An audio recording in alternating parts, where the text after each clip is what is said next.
Good morning po. Tayo po'y mag-aral ng salita ng Diyos, the book of Ephesians chapter 4 verses 17 hanggang 24. Sa pangalan ng Panginoon, ito ang sinasabi ko sa inyo, huwag na kayong mamuhay tulad ng pamumuhay ng mga walang pananampalataya sa Diyos.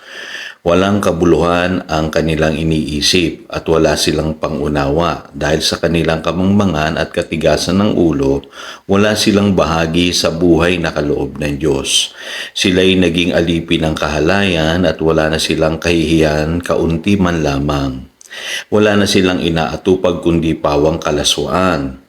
Hindi ganyan ang natutuhan ninyo tungkol kay Kristo. Napakinggan na ninyo ang aral ni Jesus at natutuhan na ninyo ang katotohanang nasa Kanya. Iwanan na ninyo ang dating pamumuhay, hubarin na ninyo ang inyong dating pagkatao na napapahamak dahil sa masasamang pagnanasa.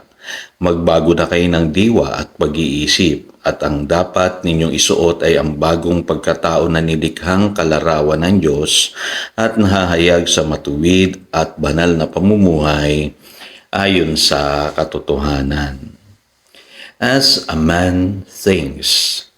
Alam niyo po, isang bagay na sana natutunan ko po ng maaga noon ay yung malaki pala ang maitutulong kung mababago po ang isipan ng isang tao sa pamamagitan po ng salita ng Diyos. Kasi alam niyo po, kadalasan po, ay nakikita ko po yung mga nagiging problema po natin ay may kaugnayan po doon po sa ating pagkaunawa sa ginawa ng Diyos sa ating mga buhay nung tayo po ay na-born again. At kadalasan po, biktima tayo ng ating mga pinaniniwalaan, ng ating mga sinasabi at ng ating mga kinikilos. At iyan po ang kalagayan ng maraming Kristiyano sa panahon natin ngayon. At yan po yung ina-address dito ni Apostle Paul sa mga taga-Epeso kasi sanay sila doon sa kanilang lumang pamumuhay. Pero dito po mapapansin ninyo, lumiliwanag po yung mga katotohanan na dapat makita natin yung ating sarili kung paano na tayo tinatanaw ngayon ng Diyos kay Kristo Jesus. At ang malaking role po dyan ay yung tinatawag pong renewing of the mind. At maraming Kristiyano ngayon nahihirapang magbago kasi hindi po sanay yung kanilang buhay sa kanilang panibagong kalagayan kay Kristo Jesus. At alam niyo po, maintindihan niyo na kung bakit po sinasabi doon sa 2 Corinthians chapter 10 verse 5, number 1 na problema ng tao ay yung kanyang pag-iisip. Kaya kailangan ay mabihag yung mga maling pag-iisip na yan at ipasakop sa katuruan ng mabuting balita ng ating Panginoong Hesukristo. Now, sa Psalm chapter 1, verse 1, diniscuss natin ito yesterday. Ano ba ang ibig sabihin ng walk in the counsel of the ungodly or stand in the way of sinners or sit in the seat of mockers. Kasi sabi diyan sa Psalm chapter 1 verse 1, mapalad yung tao na hindi nakikisama dun sa mga taong ang layunin lamang ay masama. Ang tinutukoy po dito ay yung sinasabi po ni San Pablo dito sa verse 17. Ibig sabihin, hindi naman dapat i-isolate natin yung sarili natin doon sa mga taong hindi naniniwala. Kasi akala ko din dati ganoon po Pag in-isolate mo yung sarili mo, lumayo ka doon sa mga taong masasama, magbabago ka na kaagad. Hindi po. Ang tinutukoy po dyan ni San Pablo ay yung renewing of the mind. Huwag nating tutularan yung paraan ng pag-iisip ng mga taong walang pananampalataya. Yun pong ibig sabihin nun. Kasi sabi po sa Romans chapter 12 verse 2, do not conform any longer to the pattern of this world but be transformed by the renewing of your mind. At mapapansin nyo po, binabanggit po ni San Pablo dito sa Ephesians chapter 4 verses 17 and succeeding verses kung paano po mag-isip yung mga taong walang pananampalataya o pagkakilala sa Diyos. Ang sabi diyan, they are darkened in their understanding.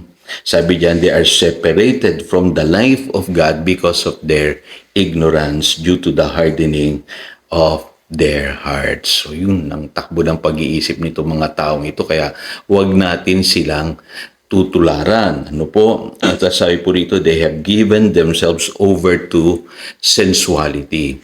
At kaya pala sila karnal. Ano po? Madumi yung kanilang pamumuhay kasi ang nauuna sa kanila ay yung kanilang laman.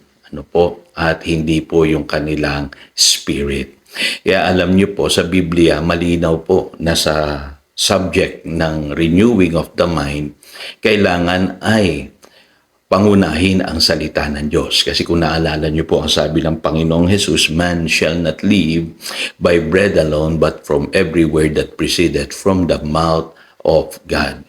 Tandaan niyo po, tayo po spirit being. Ang pagkain po natin dapat ay spiritual. Ang pagkain ng ating espiritu ay ang salita ng Diyos. At sa pamamagitan ng salita ng Diyos, nahuhugasan yung ating pag-iisip. At kapag tumatama po yung ating pag-iisip, sumusunod po yung ating katawan. Ang unbelievers po, ang nangunguna sa kanila ay yung kanilang katawan, yung kanilang laman. Ano po?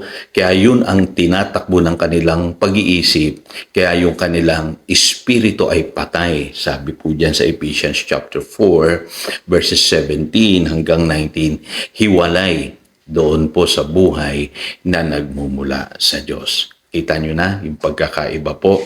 Kaya babantayan po natin ang ating isipan.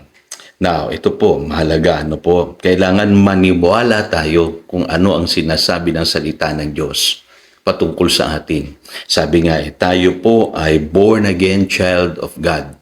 Pero yung ating isipan, hindi pa kadalasan yan renewed. Po, paniwalaan natin yung sinasabi na tayo po'y created in true righteousness and holiness. Ibig sabihin, taglay-taglay natin sa buhay na ito yung panibagong pagkatao, nilikha, kawangis ng Diyos sa katuwiran at kabanalan. Siguro, dun pa lang isipin natin, ay, ang layo, pastor. Parang hindi yan ang nakikita ko sa sarili ko eh. Pero yun po ang sinasabi ng Ephesians chapter 4, verse 23 to 24. Kailangan paniwalaan mo yun. Hindi ka na laging nagkakasala. Hindi mo na ginugustong kasalanan at lumalakad ka na sa pamamagitan ng mga katotohanang natututunan mo sa salita ng Diyos. Yun po yung paglakad sa katuwiran. Another thing, maraming din naniniwala sa atin na sa pamamagitan din ng kaisipan na tayo'y binago ng Diyos, pwede nating utusan yung ating katawan na sumang-ayon doon po sa ating isipan at sa ating espiritu. Marami sa atin iniisip natin na weak tayo, masasakitin tayo, mahina tayo, matatakutin tayo, duwag tayo pagdating sa pagharap ng mga pagsubok sa buhay. Pero sa totoo lang mga kapatid, tayo bagong nilalang na kay Kristo Jesus, we are overcomers. Tayo po'y mananagumpay. And we can do all things through Christ who strengthens us. Kaya hindi ka na masasakitin, hindi ka natakot.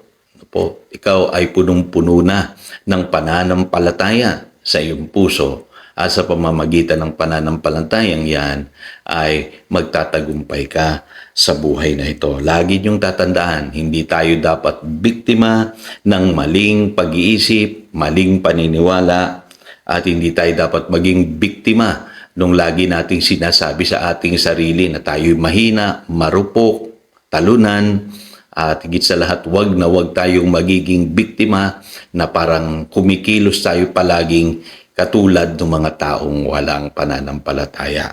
Lagi niyo pong tatandaan, ang pagtatagumpay, nagsisimula yan kung kilala mo ang sarili mo sa pamamagitan ng salita ng Diyos. Kumbaga, alam mo at tiyak sa iyong puso kung sino ka sa pamamagitan ng salita ng Diyos, sa sinasabi ng salita ng Diyos. Pangalawa, dun sa iyong mga sinasabi. Mahalaga na i-declare mo yung mga promises ng Lord. Yan dapat ang iyong confession every day. At higit sa lahat, ito po yung pinaka-importante. Take a step of faith. No? Humakbang ka, kumilos ka. Dahil naniniwala ka na ikaw ay naligtas, binago na ng Panginoon, humakbang ka, kumilos ka, tulad ng isang bagong nilalang kay Kristo Jesus. So again, ito si Pastor Jojo nagpapaalala upang daluyan tayo ng pagpapala, manatili tayo sa kanyang salita. Good morning.